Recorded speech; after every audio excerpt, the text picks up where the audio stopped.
فانت اهم حاجه علشان تعرف ترانك ارتكل او تخلي اللي انت بتكتبه ده ليه لازمه ان الناس تتشد من الانترودكشن. فعشان كده الانترودكشن معمول لها برومبتنج لوحدها يطلع لها نتيجه لوحدها، فتختار الانترودكشن اللي انت عايزها وتستخدمها. اوكي ارجع البرزنتيشن. ماشي.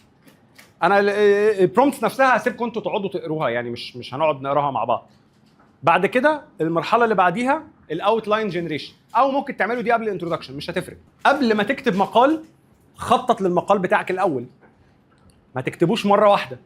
لا يعني عيب الوان شوت برومبت ده اللي قلته في الاول which مش معناه ان هو وحش. انا قلت لكم لو مقال 500 كلمه ولا حاجه ده هيشتغل معاك زي الفل، بس لو انت عايز تكتب حاجه ممكن يكون لانواع المقالات اللي هي الصغيره زي الاخبار، اخبار عن الشركه او اخبار او مواقع الاخبار. انا في حدث بالظبط حدث حصل فانت بتلخص الحدث ده بالشكل. لا عايز تتكلم عن توبيك معين بس هو 500 كلمه 600 كلمه مش عايز تكتب مقال طويل يعني.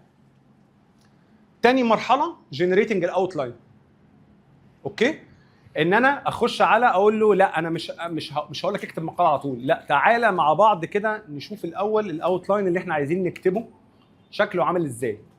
بصوا هنا مثلا هتلاقوا هبتدي بان انا بقول له انت تاسكت ان انت تكتب كومبريهنسيف اوتلاين لاس يو اوبتمايزد ارتكل. الهدف بتاعك انك تطلع حاجه ستراكشرد كويس، ده الرول through outline that will serve as a foundation لكواليتي ارت. امشي على الانستراكشنز دي، ودي الحته اللي قلت لكم عليها بتاعت التوبكس. التوبك بتاع المقال خلي بالك بقى من الحته دي اهي.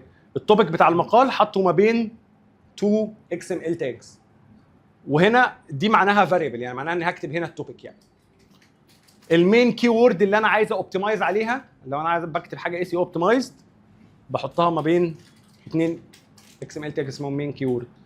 التارجت ارتكل لينث، والله المقال اللي انا عايز اكتبه عايزه لونج شورت ميديوم 600 كلمه 1000 كلمه 5000 كلمه. عايزك تانلايز الاكزامبلز دي، ودي النقطه اللي اتكلم عنها، ان بديله شويه اكزامبلز مثلا ارتكلز سابقه انا كتبتها. لا تكست.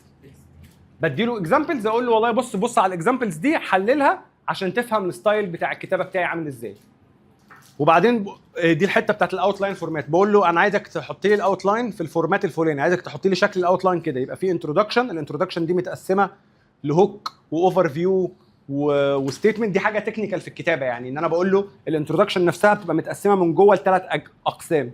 الهوك الحاجه اللي بتشد اليوزر، البريف عن التوبيك، ثيسز اللي هي بتاخد اليوزر تنقله من الانترودكشن للنقطه اللي بعديها. وبعد كده انا عايزك تعمل لي بقى سيكشن 1 سيكشن 2 بسب سيكشنز اللي جواه. فانا اديته شكل الاوتلاين كمان بيبقى عامل ازاي.